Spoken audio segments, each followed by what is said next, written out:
নমস্কার বন্ধুরা, সকলকে জানাই আবার একটি ভিডিওতে স্বাগত। সকলকে জানাই গণেশ পূজার শুভেচ্ছা। আর এই গণেশ পূজার পর থেকেই মায়ের আগমনীর দিন গোনা শুরু। আর বাঙালিদের দুর্গাপুজোর মতো মুম্বাইয়ের গণেশ পুজো যেমন সারা বিশ্ববিখ্যাত, কিন্তু আমাদের বাঙালিদের তো 12 মাসে 13 পার্বণ তো রয়েইছে। তাই এখন পশ্চিমবঙ্গেও অনেক জায়গায় বড় করে গণেশ পুজো পালিত হয়। আর সেই গণেশ পুজো দেখার জন্যই বেরিয়ে পড়লাম সাউথ কলকাতার উদ্দেশ্যে। তাই প্রথমে টালিগঞ্জ দিকে মেট্রোয় করে চলে আসলাম নেতাজি ভবন মেট্রো স্টেশন। তারপর মেট্রো স্টেশন থেকে বেরিয়ে এই পদ্মপুকুরের রোড ধরে প্রথমে এলাম ঋত্বিক ক্লাবের কাছে। আর এখানে এখন চলছে মা দুর্গার মণ্ডপের কাজ। আর তারপরেই আসলাম শিবশক্তি ক্লাবের গণেশ পুজোর মণ্ডপের সামনে।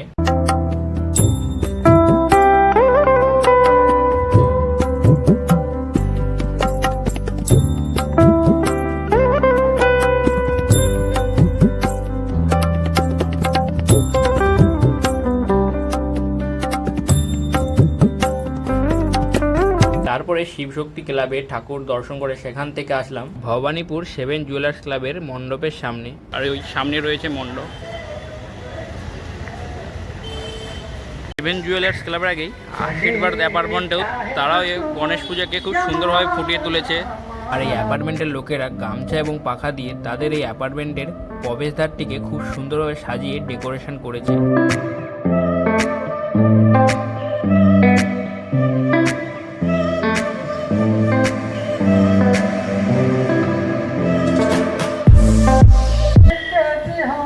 তারপরে আশীর্বাদ অ্যাপার্টমেন্ট থেকে বেরিয়ে আসলাম ভবানীপুর 7 জুয়েলার্স ক্লাবে।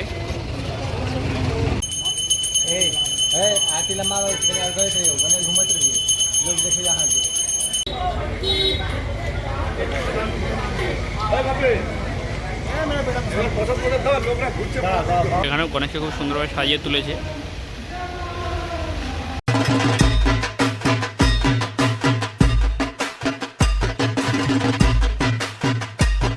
গণেশের মাথার ওপর পার্বতী দেবী বসে রয়েছে।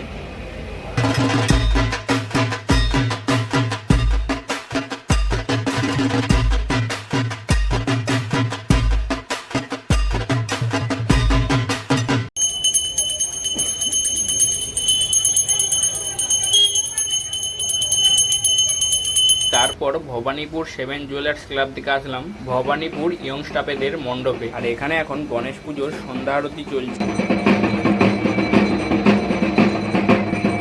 তারপরে সেখান থেকে আসলাম ভবানীপুর ল্যান্সডাউন মার্কেটের নিউ ইন্ডিয়ান ক্লাবের পুজোর প্রাঙ্গণে। আর ওই মণ্ডপে যাওয়ার আগে তারই সামনে একটি সুন্দর গণেশ।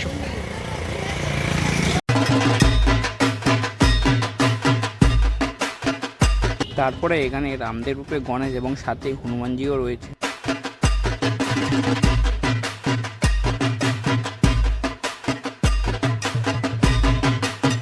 এখন উঠেছি ল্যান্ডস মার্কেটের নিউ ইন্ডিয়ান ক্লাবের গণেশ পুজোর মণ্ডপে।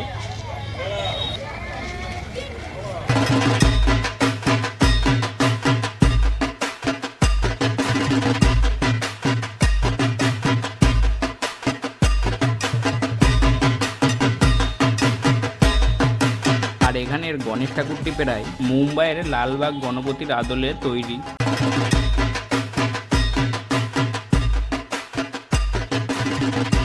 চলো বন্ধুরা, দেখা হচ্ছে খুব শীঘ্রই আবার পরবর্তী ভিডিও। আর ভিডিওটি ভালো লাগলে লাইক, আর ভুল ত্রুটি থাকলে কমেন্ট করে জানিও। আর হ্যাঁ, সাথে সাবস্ক্রাইবও করে দিও।